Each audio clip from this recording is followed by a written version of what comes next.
कृष्ण चैतन्य प्रभु नित्यानंद श्री अद्वैत गदाधर श्रीवासादि गौरभक्तवृंद हरे कृष्ण कृष्ण कृष्ण हरे हरे हरे राम राम राम हरे हरे।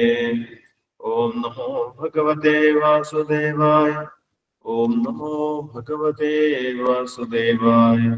ओम नमो भगवते वासुदेवाय।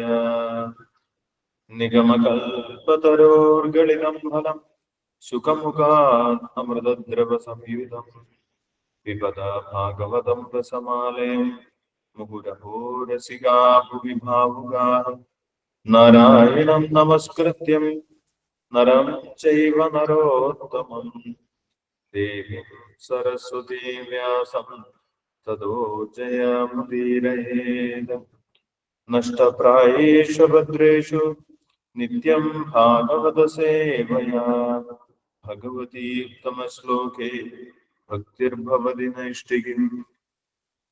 कृष्णाय वासुदेवाय देवकीनन्दनाय च नन्दगोपकुमाराय गोविन्दाय नमो नमः।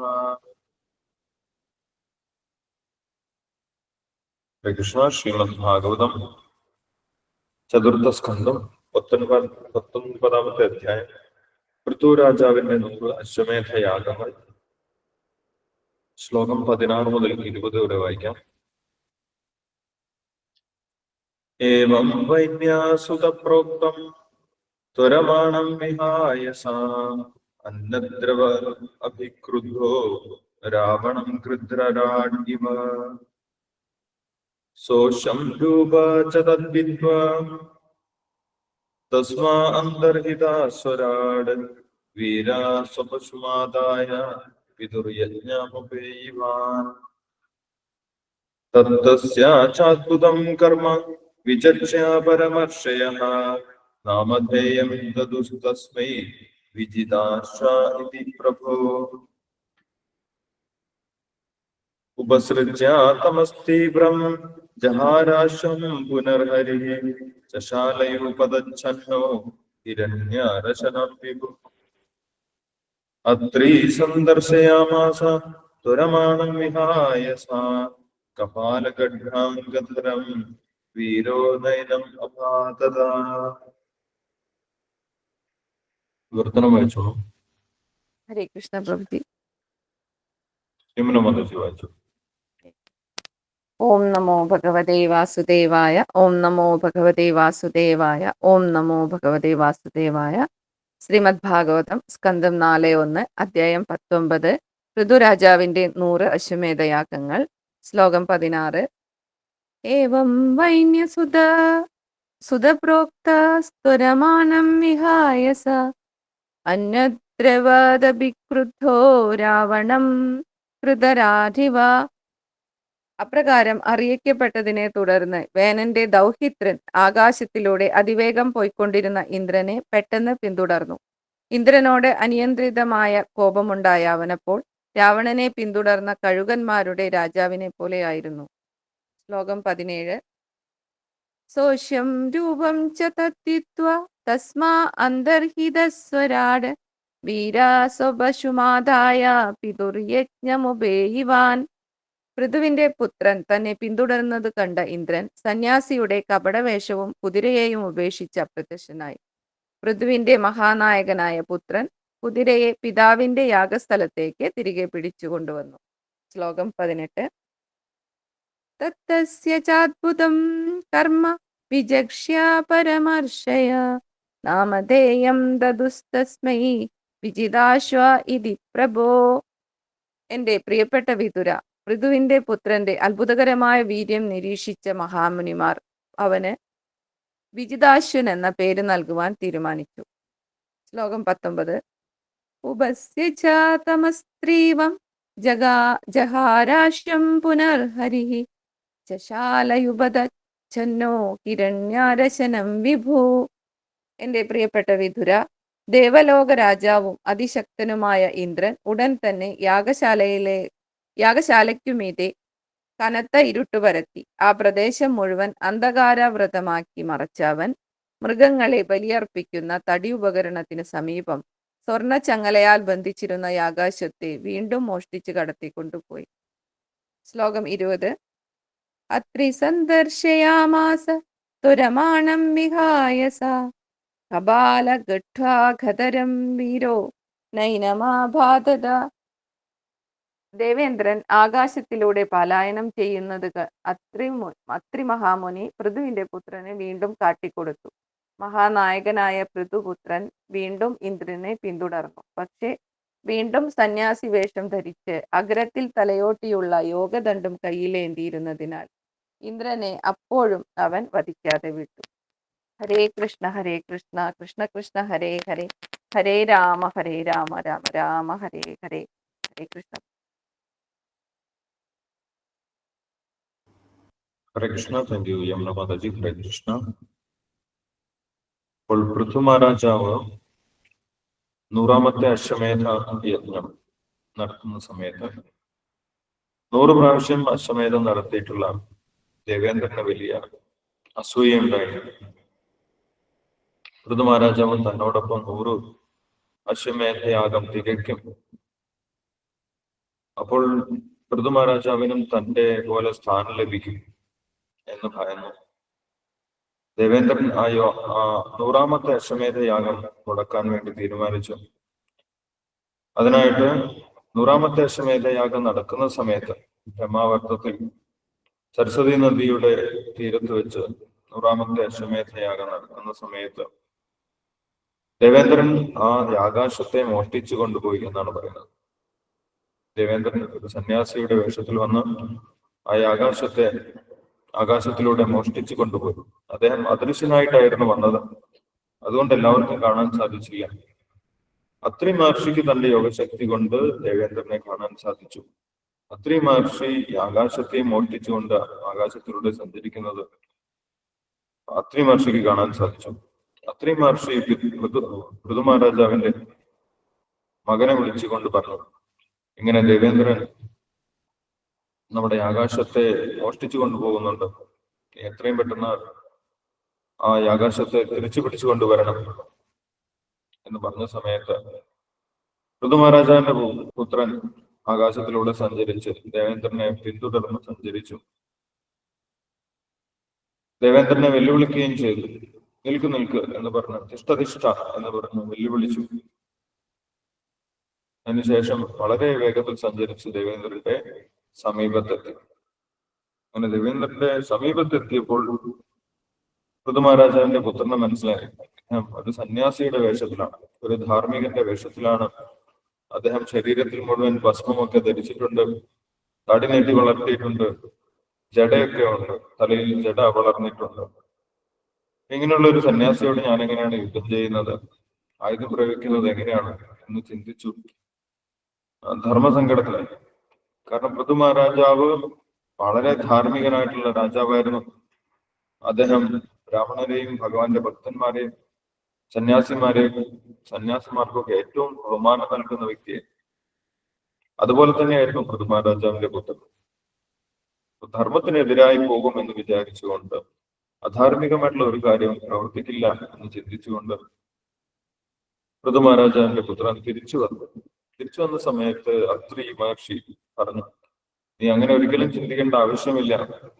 അദ്ദേഹം ദേവനാണെങ്കിൽ പോലും ഇപ്പോൾ വളരെ അധമമായിട്ടുള്ള, വളരെ മോശമായിട്ടുള്ള, അധാർമികമായിട്ടുള്ള, ഒരിക്കലും ചെയ്യാൻ പാടില്ലാത്ത നികൃഷ്ടമായിട്ടുള്ള കർമ്മമാണ് ചെയ്തിട്ടുള്ളത്. അതുകൊണ്ട് നിനക്ക് യുദ്ധം ചെയ്യാം.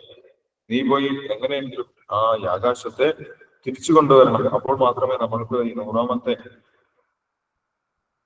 അശ്വമേധയാഗം പൂർത്തീകരിക്കാൻ സാധിക്കും. ആകാശമില്ലാതെ അശ്വമേധയാഗം പൂർത്തീകരിക്കാൻ സാധിക്കും. എത്രയും പെട്ടെന്ന് പോയിട്ട് ആ ആകാശത്തെ തിരിച്ചു കൊണ്ടുവരണം എന്ന് പറഞ്ഞ സമയത്ത് പൃഥു മഹാരാജാവിന്റെ പുത്രൻ വളരെ കോപത്തോടുകൂടി ദേവേന്ദ്രനെ പിന്തുടർന്നത്. ത്വരമാണ്, വളരെ വേഗത്തിലാണ് രണ്ടുപേരും സഞ്ചരിച്ചത് എന്ന് പറഞ്ഞു.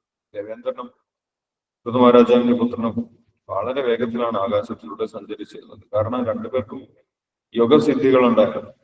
യോഗശക്തിയുടെ ബലത്തിൽ നമുക്ക് ആ ഭൂഗുരുത്വാകർഷണ ബലത്തെ വിച്ഛേദിച്ചുകൊണ്ട് ആകാശത്തിലൂടെ സഞ്ചരിക്കാൻ സാധിക്കും.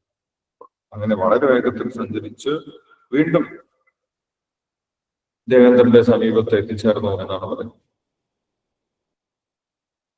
അതിനൊരു ഉദാഹരണം ഉപമ ഇവിടെ പറയുന്നുണ്ട്. ഏതുപോലെയാണ് ദേവേന്ദ്രന്റെ പുത്രൻ, പൃഥു മഹാരാജാവിന്റെ പുത്രൻ ദേവേന്ദ്രനെ തടയാൻ പോയത് എന്ന് പറയുന്നുണ്ട്. ത്രേതായുഗത്തിൽ രാവണൻ ഇതേപോലെ തന്നെ സന്യാസിയുടെ വേഷം ധരിച്ചുകൊണ്ട് സീതാദേവിയെ തട്ടിക്കൊണ്ടുപോയിട്ടുണ്ടായിരുന്നു.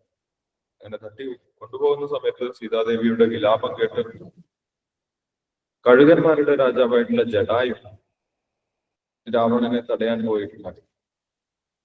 അതേപോലെ തന്നെ ഇവിടെ സന്യാസ വേഷം ധരിച്ച് ഈ ആകാശത്തെ പോയ ദേവേന്ദ്രനെ തടയാൻ വേണ്ടി വളരെ വേഗത്തിൽ പൃഥു മഹാരാജാവിന്റെ പുത്രൻ ദേവേന്ദ്രന്റെ അടുത്തേക്ക് എത്തിച്ചേർന്നു എന്നാണ് പറയുന്നത്.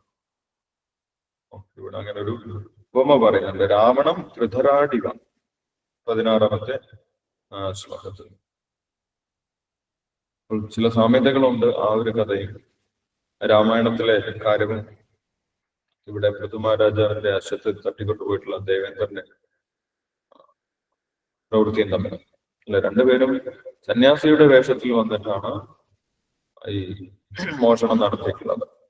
രണ്ടുപേരെയും തടയാൻ പലരും ശ്രമിച്ചിട്ടുണ്ടായിരുന്നു. ജടായു രാവണനെ തടയാൻ ശ്രമിച്ചു. ഇവിടെ പൃഥു മഹാരാജാവിന്റെ പുത്രനാണ് ദേവേന്ദ്രനെ തടയാൻ സാധിച്ചത്. ആ ഒരു ഉപമ ഇവിടെ മൈത്രേയ മഹർഷി പറയുന്നുണ്ട്. പണ്ടുകാലത്ത് രാവണൻ സീതയെ തട്ടിക്കൊണ്ടുപോയപ്പോൾ ജടായു എങ്ങനെയാണോ തടയാൻ ശ്രമിച്ചത്, അതേപോലെ ഈ ആകാശത്തെ തട്ടിക്കൊണ്ടുപോയിട്ടുള്ള മോഷ്ടിച്ചു കൊണ്ടുപോയിട്ടുള്ള ദേവേന്ദ്രനെ തടയാൻ പൃഥു മഹാരാജാവിന്റെ പുത്രൻ എത്തിച്ചേർന്നു എന്നാണ് പറയുന്നത്. അപ്പോൾ ഇതിൽ ഏത് കാര്യമാണ് ആദ്യം നടന്നത്? പൃഥു മഹാരാജാവിന്റെ സംഭവമാണോ, അല്ലെങ്കിൽ രാവണൻ സീതാദേവി തട്ടിക്കൊണ്ടുപോയതാണോ? ഏതാണ് ആദ്യം നടന്നത്? രാവണൻ സീതാദേവിയെ തട്ടിക്കൊണ്ടുപോയത്. അതിനുശേഷമാണോ ഈ യജ്ഞം നടന്നത്? സത്യയുഗത്തിലല്ലേ പ്രഭു? പൃഥു മഹാരാജാവ് സത്യയുഗത്തിലല്ലേ പ്രഭുജി? പൃഥു മഹാരാജാവ് സത്യയുഗത്തിലാണ്. ഓക്കെ, അപ്പോൾ തൊട്ട് മുന്നത്തെ യുഗത്തിലാണോ ഇത് നടന്നത്? അല്ല, ശരിയാണ്. ഇത് സ്വയംഭൂവ മനുവിന്റെ യുഗത്തിൽ നടന്ന കാര്യല്ലേ? യെസ്. ഇതെവിടെയാണ് നടക്കുന്നത്? ആദ്യത്തെ മനുവിന്റെ കാലത്തിലാണ്. ഒരുപാട് യുഗങ്ങൾ കഴിഞ്ഞില്ലേ? 6 മന്വന്തരങ്ങൾക്ക് മുന്നേ നടന്നിട്ടുള്ള കാര്യമാണ്. ഒരു മന്വന്തരം എന്ന് പറഞ്ഞു കഴിഞ്ഞാൽ 72 ചതുർയുഗങ്ങളാണ്. അല്ല, ഇതിപ്പോഴൊന്നും നടന്നിട്ടുള്ള കാര്യമല്ല. പക്ഷെ ഇപ്പോഴാണ് പറയുന്നത്. ആര് പറയുന്നത്? ആരാർക്ക് പറഞ്ഞു കൊടുക്കുന്നതാണ് നമ്മൾ വായിക്കുന്നത്? ശുഗദേവ യെസ്, മൈത്രേയ മുനി വിദുരർക്ക് പറഞ്ഞു കൊടുക്കുന്നതാണ്. അതേത് കാലത്താണ് നടന്നത്? അതിപ്പോ 5000 വർഷങ്ങൾക്ക് മുന്നെയാണ് നടന്നത് അല്ലെ? കലിയുഗത്തിന്റെ ആരംഭത്തിൽ, ദ്വാപരയുഗത്തിന്റെ അവസാനത്തിലാണ് നടന്നിട്ടുള്ളത്. 5000 വർഷം മുന്നേ. 5000 വർഷം മുന്നേ മൈത്രേയ മഹർഷി വിദുരർക്ക് പറഞ്ഞു കൊടുക്കുകയാണ്, പണ്ട് രാവണൻ സീതാദേവിയെ തട്ടിക്കൊണ്ടുപോയപ്പോൾ ജടായു തടഞ്ഞതുപോലെ പൃഥു മഹാരാജാവിന്റെ പുത്രൻ ദേവേന്ദ്രനെ തടയാൻ ശ്രമിച്ചു എന്ന് പറയും. അപ്പൊ ആദ്യം നടന്നത് വളരെ പുരാതനമായിട്ടുള്ള കാര്യമാണ്. പൃഥു മഹാരാജാവിന്റെ ചരിത്രം അത് ആദ്യത്തെ മന്വന്തരത്തിൽ, സ്വയംഭവ മന്വന്തരത്തിന്റെ കാലഘട്ടത്തിലാണ് നടക്കുന്നത്. അതിനുശേഷം 6 മന്വന്തരം കഴിഞ്ഞു. 6 × 72 യുഗങ്ങൾ കഴിഞ്ഞു. അതിനുശേഷമുള്ള ത്രേതായുഗത്തിലാണ് ശ്രീരാമചന്ദ്ര ഭഗവാന്റെ ചരിത്രം വരുന്നത്. സീതാദേവിയെ തട്ടിക്കൊണ്ടുപോയ കാര്യം വരുന്നത് അതിന് എത്രയോ ശേഷമാണ്. പൃഥു മഹാരാജാവിന്റെ ചരിത്രം അതിപുരാതനമായിട്ടുള്ള ചരിത്രമാണ്. ഈ ബ്രഹ്മാവിന്റെ പകലിൽ ആദ്യ കാലഘട്ടത്തിൽ നടന്നിട്ടുള്ള കാര്യമാണ് പറയുന്നത്. അപ്പോൾ വിദുരനെ സംബന്ധിച്ചിടത്തോളം, അല്ലെങ്കിൽ മൈത്രേയ മഹർഷിയെ സംബന്ധിച്ചിടത്തോളം രണ്ടും പുരാതനം തന്നെയാണ്, രണ്ടും പഴയത് തന്നെയാണ്. അതുകൊണ്ടാണ് പണ്ട് രാവണൻ സീതയെ തട്ടിക്കൊണ്ടുപോയപ്പോൾ തടഞ്ഞതുപോലെ പൃഥു മഹാരാജാവിന്റെ പുത്രൻ ദേവേന്ദ്രനെ തടഞ്ഞത് എന്ന് പറഞ്ഞിട്ടുണ്ട്. അപ്പോൾ ഇങ്ങനെ വളരെ ക്രോധത്തോടു കൂടി പൃഥു മഹാരാജാവിന്റെ പുത്രൻ തന്നോട് യുദ്ധത്തിന് വരുന്നത് കണ്ട സമയത്ത് ദേവേന്ദ്രൻ ഭയന്ന് ആ സന്യാസ വേഷവും ആ ആകാശത്തെയൊക്കെ അവിടെ ഉപേക്ഷിച്ച് അവിടെ നിന്ന് മറഞ്ഞു എന്നാണ് പറയുന്നത്. യുദ്ധം ചെയ്യാനൊന്നും നിന്നില്ല. ദേവേന്ദ്രൻ തന്റെ ശക്തിയൊന്നും പ്രകടിപ്പിച്ചില്ല. ദേവേന്ദ്രന് വളരെ ശക്തനായിട്ടുള്ള വ്യക്തിയാണ്, അല്ലെ, വജ്രായുധം കയ്യിലുള്ള വ്യക്തിയാണ്, വളരെയധികം ശക്തികളൊക്കെ ഉള്ള വ്യക്തിയാണ് ദേവേന്ദ്രൻ. പക്ഷെ ദേവേന്ദ്രൻ അവിടെ യുദ്ധത്തിനൊന്നും മുതിരാതെ ആ ആകാശത്തിന് അവിടെ വിട്ടുകൊണ്ട് അവിടുന്ന് രക്ഷപ്പെട്ടു എന്നാണ് പറയുന്നത്. അവിടെ പൃഥു മഹാരാജാവിന്റെ പുത്രൻ ആകാശത്തിനെ തിരിച്ച് യാഗഭൂമിയിലേക്ക് കൊണ്ടുവന്നു, യജ്ഞശാലയിലേക്ക് കൊണ്ടുവന്നു. ഇത് കണ്ട് എല്ലാവർക്കും വലിയ സന്തോഷമായി. വളരെ വലിയൊരു വീരകൃത്യമാണ് നീ ചെയ്തിട്ടുള്ളത്. ദേവേന്ദ്രനെ തോൽപ്പിച്ച് ദേവേന്ദ്രൻ മോഷ്ടിച്ചു കൊണ്ടുപോയിട്ടുള്ള ആകാശത്തെ തിരിച്ചു കൊണ്ടുവന്നു. വളരെ വലിയ ഒരു വീരകൃത്യമാണ്, അത്ഭുതകരമായിട്ടുള്ള കാര്യമാണ് നീ ചെയ്തിട്ടുള്ളത്. അതുകൊണ്ട് ഇനിമേൽ നിന്റെ പേര് വിജിതാശൻ എന്നായിരിക്കും എന്ന് പറഞ്ഞ അവര് പേരും കൊടുത്തു. പൃഥു മഹാരാജാവിന്റെ പുത്രന് വിജിതാശൻ എന്നുള്ള ഒരു പേര് നൽകി എന്നാണ് പറയുന്നത്. നാമധേയം തദുസ്തസ്മൈ വിജിതാശ ഇതി പ്രഭോ. വിജിതാശൻ എന്നുള്ള ഒരു പേര് അവർക്ക് നൽകി. പ്രഭോ എന്ന് പറയുന്നത് വിതുരനെയാണ്. മൈത്രേയ മഹർഷി വിതുരനോട് പറയുന്നതാണ്. പക്ഷെ ഇത് ദേവേന്ദ്രന്റെ ഒരു അടവായിരുന്നു. ദേവേന്ദ്രൻ യഥാർത്ഥത്തിൽ ആ ആകാശത്തെ ഉപേക്ഷിച്ചിട്ടുണ്ടായിരുന്നില്ല. അദ്ദേഹം ചില മായാവിദ്യകളൊക്കെ കാണിച്ചു. യജ്ഞശാലയിൽ വലിയ ഇരുട്ട് പടർത്തി എന്നാണ് പറയുന്നത്. കനത്ത ഇരുട്ട് യജ്ഞശാലയിൽ പടർത്തി. ആർക്കും ഒന്നും കാണാൻ സാധിച്ചില്ല. അങ്ങനെ ആർക്കും ഒന്നും കാണാൻ കഴിയാതെ ഇരുന്ന സാഹചര്യത്തിൽ വീണ്ടും സ്വർണച്ചങ്ങലയിൽ ബന്ധിച്ചിരുന്ന ആ ആകാശത്തെ ദേവേന്ദ്രൻ തട്ടിക്കൊണ്ടുപോയി, അല്ലെങ്കിൽ മോഷ്ടിച്ചു കൊണ്ടുപോയി എന്നാണ് പറയുന്നത്. വീണ്ടും ഒരു സന്യാസ രൂപത്തിൽ വന്ന് മോഷ്ടിച്ചു കൊണ്ടുപോയി. അപ്പോൾ അത്രി മഹർഷി വീണ്ടും ഇത് കണ്ടു. അത്രി മഹർഷിക്ക് കാണാൻ സാധിച്ചു. കൂരിരുട്ടിലാണെങ്കിൽ പോലും തന്റെ ശക്തി കൊണ്ട് അത്രി മഹർഷി കണ്ടു. അത്രി മഹർഷി വീണ്ടും വിജിതാശനോട്, പൃഥു മഹാരാജാവിന്റെ പുത്രനോട് പറഞ്ഞു, ഇങ്ങനെ വീണ്ടും ദേവേന്ദ്രൻ വന്ന് ഈ ആകാശത്തെ എടുത്തുകൊണ്ടു പോകുന്നുണ്ട്, എന്തെങ്കിലും ചെയ്യണമെന്ന് പറഞ്ഞു. വീണ്ടും വിജിതാശൻ ദേവേന്ദ്രന്റെ അടുത്തേക്ക് പോയി. ഇപ്പോൾ ദേവേന്ദ്രൻ പുതിയൊരു സന്യാസ വേഷത്തിലാണ് കാണപ്പെട്ടിരുന്നത്, അല്ലെ. ആ സന്യാസ വേഷത്തിനെ കുറിച്ച് പറയുന്നുണ്ട്. കപാല ഗഡ്ഢാന്തതരം വീരോ നയനം അബാധത. ഒരു യോഗദണ്ഡൊക്കെ ഉണ്ടായിരുന്നു, സന്യാസിയുടെ ദണ്ഡുണ്ടായിരുന്നു. ആ സന്യാസ ദണ്ഡിൽ ഒരു കപാലം ഉണ്ടായിരുന്നു, ഒരു തലയോടൊക്കെ ഉണ്ടായിരുന്നു. ഇങ്ങനെ ഒരു പ്രത്യേക തരം സന്യാസ വേഷത്തിലാണ് അദ്ദേഹത്തിനെ കണ്ടത്. അപ്പോൾ ഇത് കണ്ട സമയത്ത് വീണ്ടും വിജിതാശന് സംശയമുണ്ടായി. ഇത് യഥാർത്ഥത്തിൽ എന്തെങ്കിലും ധാർമ്മികമായിട്ടുള്ള വേഷമാണോ, ഞാൻ യുദ്ധം ചെയ്യുന്നത് ശരിയാണോ എന്ന സംശയമുണ്ടായി. അത്രയ്ക്കും ധാർമ്മികരായിരുന്നു പൃഥു മഹാരാജാവിന്റെ പുത്രൻ. അതുകൊണ്ട് വീണ്ടും തിരിച്ചു വന്നു, യുദ്ധം ചെയ്യാതെ തിരിച്ചു വന്നു. വന്ന സമയത്ത് അത്രി മഹർഷി വീണ്ടും ഉപദേശിക്കുന്നുണ്ട്, ഇത് കപട വേഷമാണ്, ആ വേഷം കണ്ട് ഭയപ്പെടേണ്ട യാതൊരു ആവശ്യമില്ല എന്ന് അത്രി മഹർഷി ഉപദേശിക്കുന്നുണ്ട്. നമുക്ക് അടുത്ത ദിവസം വായിക്കാം. ഇപ്പൊ നമുക്ക് നാമജപം തുടരാം. ഹരേ കൃഷ്ണ. ഹരേ കൃഷ്ണ പ്രഭുജി. ജയ ശ്രീ മാതാജി. ജയിപ്പിച്ചു. ജയ ശ്രീ കൃഷ്ണ ചൈതന്യ പ്രഭു നിത്യാനന്ദ ശ്രീ അദ്വൈത ഗദാധര ശ്രീവാസാദി ഗൗര ഭക്തവൃന്ദ. ഹരേ കൃഷ്ണ കൃഷ്ണ